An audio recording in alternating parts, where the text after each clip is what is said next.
পানি প্রচুর ঠান্ডা। এই মুহূর্তে আমি আছি গঙ্গা নদীতে। ভাবতে অবাক লাগছে, এই পানি সরাসরি হিমালয় থেকে এসেছে। হিমালয় থেকে এই নদীর দূরত্ব প্রায় কয়েকশো কিলোমিটার, কিন্তু পানি এখন অনেক ঠান্ডা।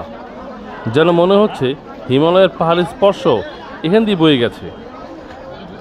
এই নদীর পানি যেমন পরিষ্কার তেমন ঠান্ডা। এই পানিতে গোসল করার সঙ্গে সঙ্গেই আমার শরীর ও মন দুটাই শীতল হয়ে গেল।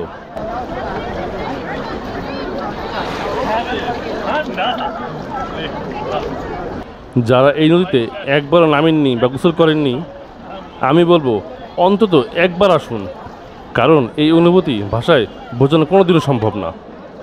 আপনি যেন হিমালয়ের স্পর্শ পাবেন এখানে।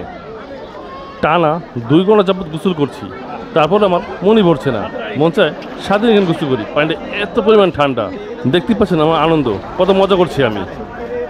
কারণ এত পরিষ্কার পানি, এত ঠান্ডা পানি আমি আর কোথাও দেখিনি। প্রচুর ঠান্ডা, প্রচুর, মানে কি ফ্রিজের পানি, ফ্রিজের পানি প্রচুর ঠান্ডা।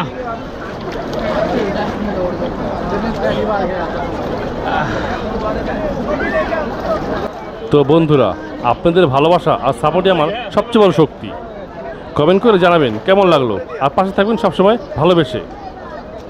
ইনশাল্লাহ সামনেরও অনেক কিছু শেয়ার করব, সে মতো সঙ্গে থাকবেন। আল্লাহ হাফেজ।